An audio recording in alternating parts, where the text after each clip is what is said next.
Bienvenidos al curso de Introducción al Psicoanálisis. Hoy, en la clase 5 del curso, vamos a estudiar la realización de deseos. Hemos visto hasta ahora que el sueño es un suceso alucinatorio que transforma las ideas latentes en el contenido manifiesto del sueño. El hecho de que el trabajo del sueño elabore un sueño, es decir, este producto psíquico, resultado de la vida inconsciente mientras dormimos, es un hecho que garantiza que nosotros podamos seguir en reposo. Por eso decíamos que el sueño es un guardián del reposo, es decir, esos estímulos que de otra manera nos despertarían, el sueño trabaja con ellos para elaborar el fenómeno alucinatorio y que podamos seguir durmiendo. Que los sueños son realizaciones de deseos lo veíamos muy claro en el caso de los sueños infantiles. Anna Freud, a la que se le prohibía durante el día comer chucherías porque tenía un problema estomacal, por la noche soñaba Anna Freud, fresas, chocolate, frambuesas. Ahí era claramente el sueño una franca realización de deseos. Pero del mismo modo hemos visto que los sueños adultos, por efecto de la intervención de la censura psíquica, son sueños muy deformados en el contenido manifiesto. Esto quiere decir que han sido producto de una elaboración onírica, de un trabajo del sueño donde se han aplicado los operadores que veíamos en la clase 4. La condensación, el desplazamiento, el cuidado de la representabilidad y la elaboración secundaria. De tal forma que dan lugar a ese sueño manifiesto, ya muy deformado. También, en este caso, el sueño va a ser una realización de deseos, pero en este caso se trata de una realización disfrazada de deseos.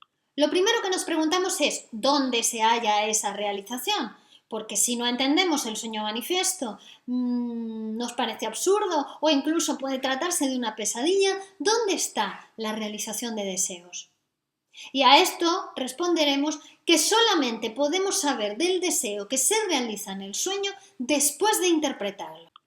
También dijimos que los deseos que se elaboran en los sueños, que dan lugar a un sueño, son deseos prohibidos e intolerables para el soñante, y de ahí precisamente la existencia de la censura psíquica, que se ocupa de que esos deseos reprimidos sigan estándolo. Si el sueño es una realización de deseos, entonces ¿por qué sentimos sensaciones penosas? ¿Por qué sentimos angustia en algunos sueños? Pudiera ser que el trabajo del sueño no consiga plenamente realizar esta elaboración de los contenidos penosos, de las ideas latentes, de tal forma que ciertos contenidos de las ideas latentes pasen al sueño manifiesto tal cual y entonces nos produzcan esos afectos penosos.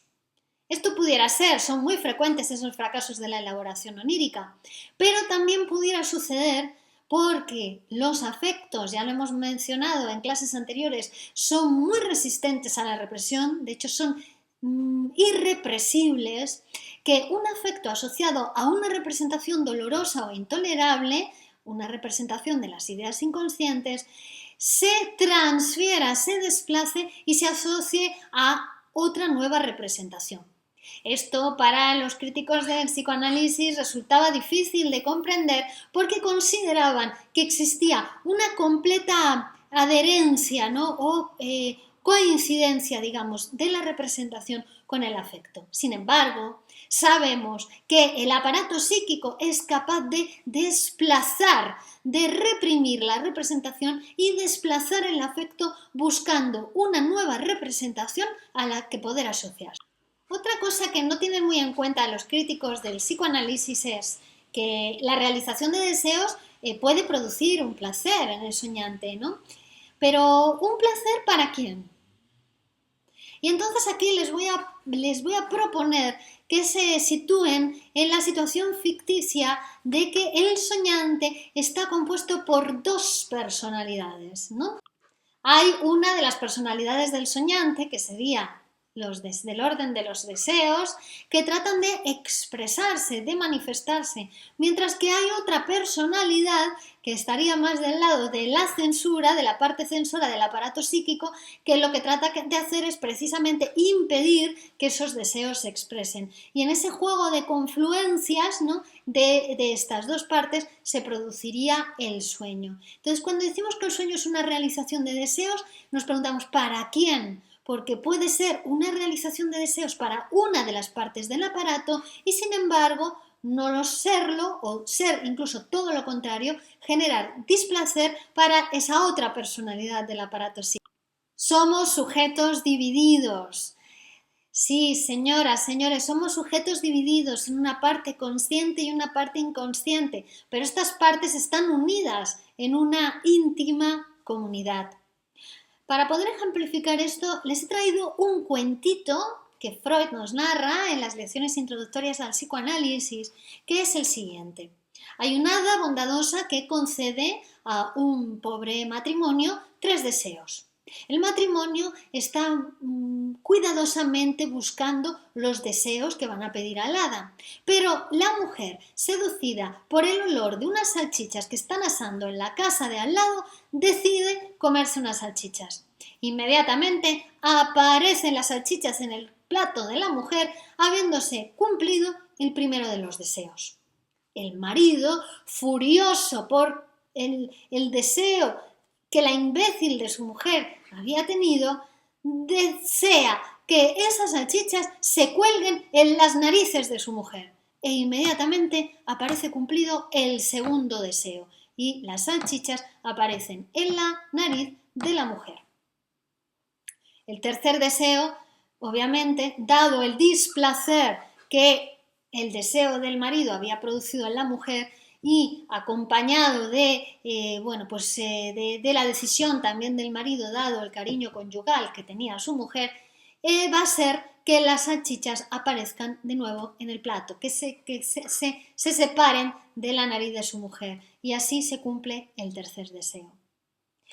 Este cuentito, anécdota, es para poder representar y transmitirles cómo el aparato psíquico funciona de esa manera, ¿no?, dividido, como si fuese el marido y la mujer, este matrimonio unidos por una íntima comunidad, pero dos personalidades diferentes. Entonces, lo que puede resultar placentero para uno puede ser displacentero para otro. La solución, esa a la que llegan al final entre el marido y la mujer con el tercero de los deseos, va a tener mucho que ver con el sentido de los síntomas que vamos a ver en la siguiente clase. Vamos a ver ahora si podemos comprender mejor lo que sucede en las pesadillas. Las pesadillas con frecuencia muestran un contenido exento de deformación que, por decirlo así, ha escapado a la censura. Muchas veces la pesadilla es una realización no encubierta de un deseo, ¿no?, pero un deseo que es rechazado, no tolerado por el propio soñante. Entonces, ahí la angustia toma el lugar de la censura. Podemos decir que si el sueño infantil es una abierta realización de un deseo, ¿no?, y el sueño ordinario es la realización disfrazada de un deseo, la pesadilla sería una franca realización de un deseo reprimido. La angustia, en ese caso, sería un indicador, es una señal, ¿no?, de que se está realizando o está por realizarse ese deseo reprimido.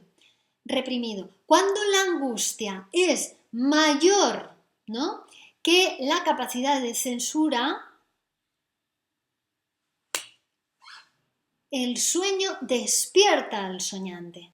El sentimiento de angustia que experimentamos durante el sueño es un reflejo de la angustia que sentimos frente a esos deseos que hasta el momento habían estado reprimidos. El sueño es como un vigilante nocturno, ¿no? Vigila de que el soñante no se despierte, ¿no? Se hace un sueño para que esas fuentes de estímulos no lleguen a despertarnos, ¿no? Pero claro, todo vigilante también, cuando se siente amenazado por un ataque, y se siente débil como para poder afrontar ese ataque, lo que hace es despertar al vecindario. Bueno, pues también esto mismo hace el sueño. Frente a ese deseo prohibido que trata de expresarse, el sueño despierta al soñante.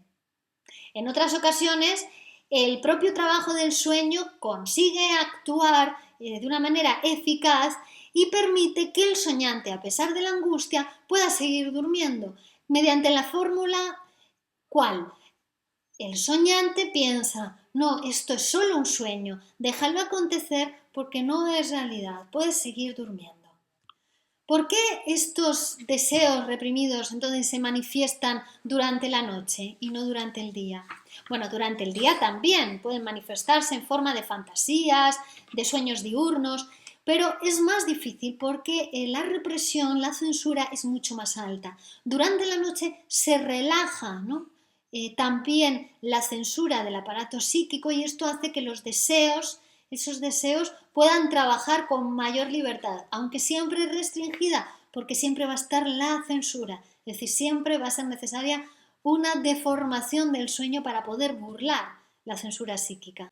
Muchos pacientes con insomnio, en su psicoanálisis, precisamente lo que descubren es que lo que les da miedo es soñar, por eso no duermen, para no soñar. El estado de reposo lo que hace es paralizar nuestra motilidad.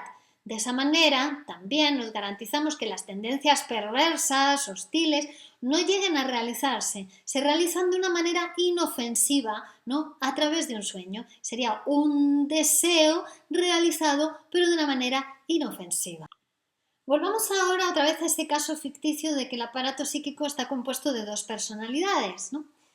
Si vemos el caso del cuentito del marido y la mujer, vemos que también un castigo puede ser una realización de un deseo. En el caso de la mujer, el deseo había sido las salchichas, pero en el caso del hombre, el deseo había sido castigar a la mujer por su deseo. Es decir, que también en un castigo puede estar cumpliéndose una realización de un deseo. Y esto no es extraño. La vida psíquica está llena de tendencias punitivas, de tendencias al propio castigo y muchas veces es un castigo por haber fantaseado o por haber deseado algo inapropiado desde el punto de vista de ese sujeto psíquico. Esta tendencia punitiva siempre viene de parte de esa personalidad que está de acuerdo con la censura. Recordemos ahora el sueño que hemos analizado en clases anteriores, en el que la mujer, el mismo día que recibe la noticia por parte de su marido de que su amiga Elisa, 3 meses menor que ella, ha contraído o va a contraer matrimonio, se ha prometido, esa misma noche la señora sueña que se encuentra en el teatro con su marido, el palco de butacas está medio vacío y el marido le dice que a su amiga Elisa y a su prometido le hubieran gustado venir, pero que no habían encontrado más que 3 malas localidades por 1,50 florín. Ella piensa que no es ninguna desgracia no haber podido venir al teatro esa noche. Cuando sometimos el sueño a psicoanálisis, vimos que las ideas latentes del sueño se referían al remordimiento de la mujer por haberse casado tan pronto y a la falta de estimación que tenía por su marido. Estas ideas han sido elaboradas y transformadas para dar lugar al sueño manifiesto. Entonces, ¿dónde está la realización de deseos en este sueño? El elemento demasiado pronto ha sido eliminado por completo, ¿no?, del sueño manifiesto como consecuencia del efecto de la censura. El patio de butacas medio vacío hace una alusión al apresuramiento de la señora.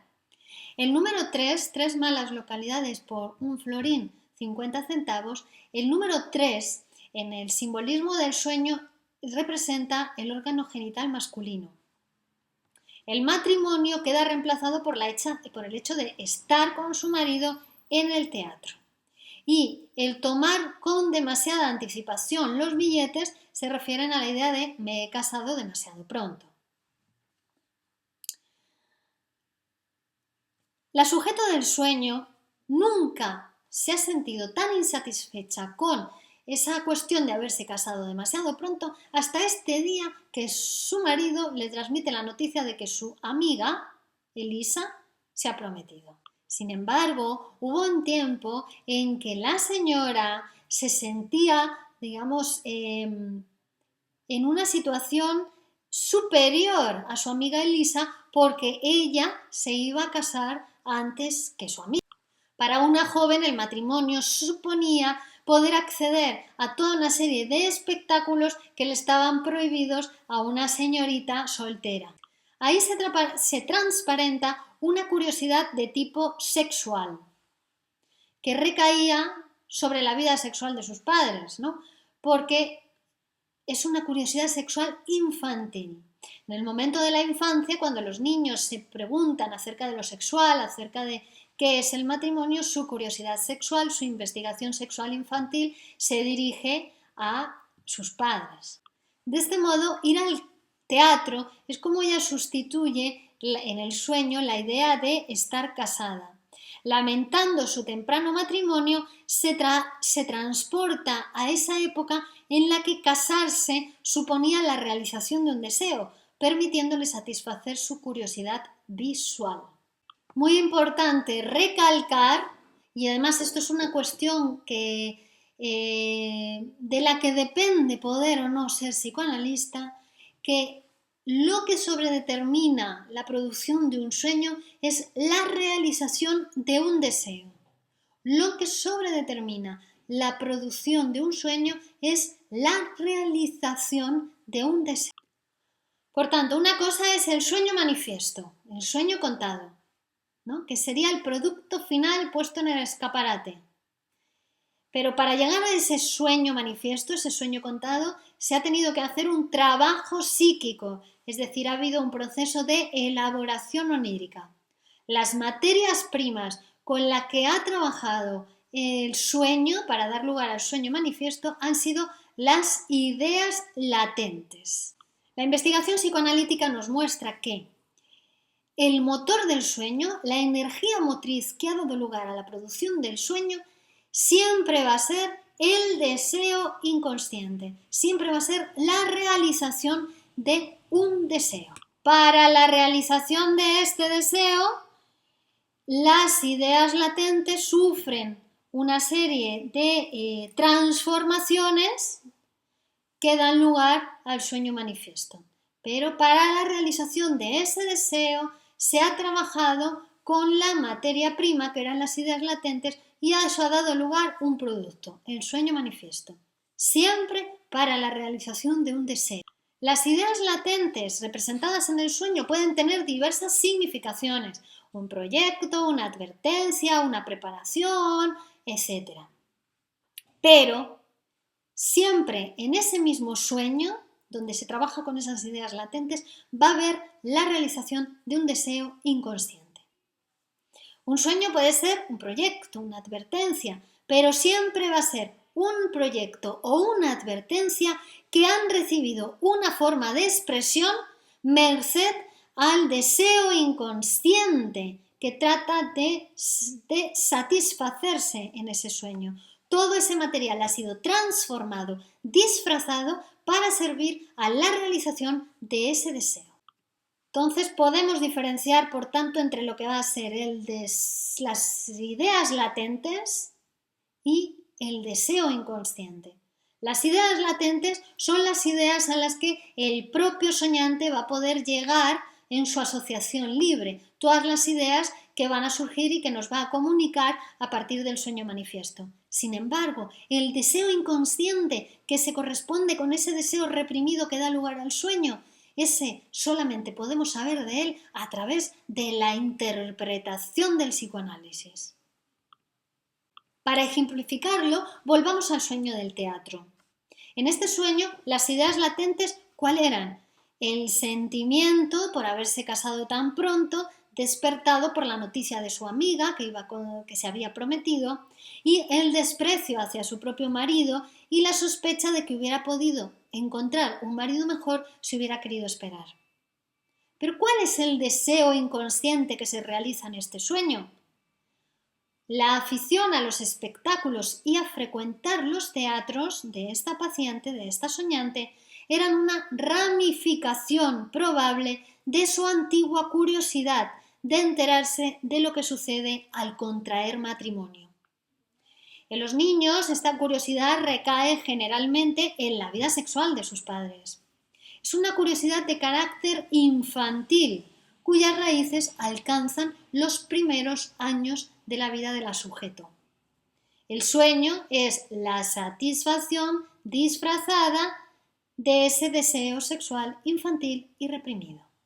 La contrariedad del sujeto por haberse casado tan pronto no era una fuerza motriz suficiente como para producir el sueño. Solo después de haber despertado ese antiguo deseo de qué era lo que sucedía después de contraer matrimonio, ahí la idea fue un absurdo casarme tan pronto, adquirió capacidad para conformar un sueño.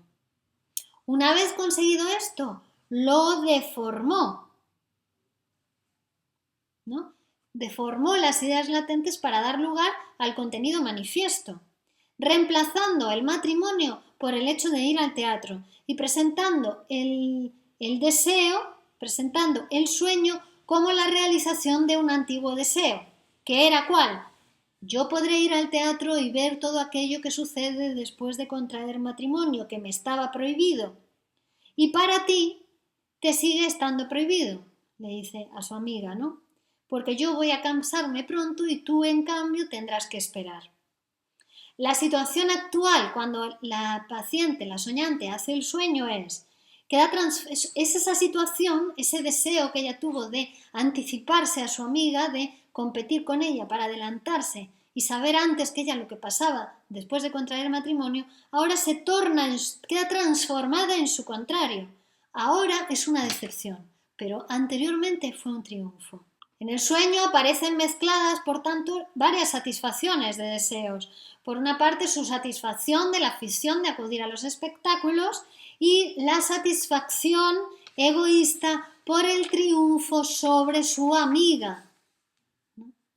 Esta satisfacción es lo que determina el contenido manifiesto del sueño, porque en el sueño recordemos que el marido le decía que su amiga Elisa y su prometido no habían podido venir al teatro porque habían encontrado 3 malas localidades por 1,50 florín. Es decir, ella había podido acceder al teatro mientras que su amiga no.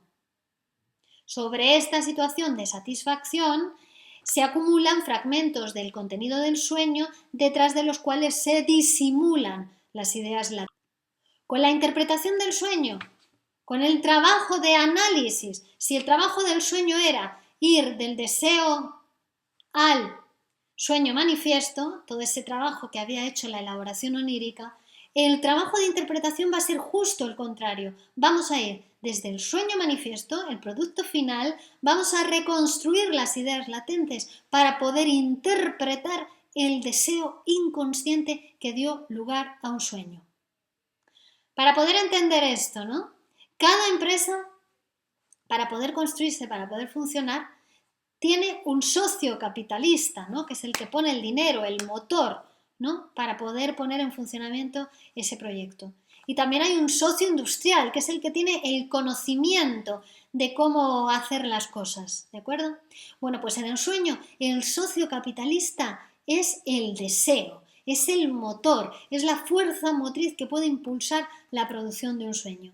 Mientras que el socio industrial, el que tiene el conocimiento, son las ideas latentes.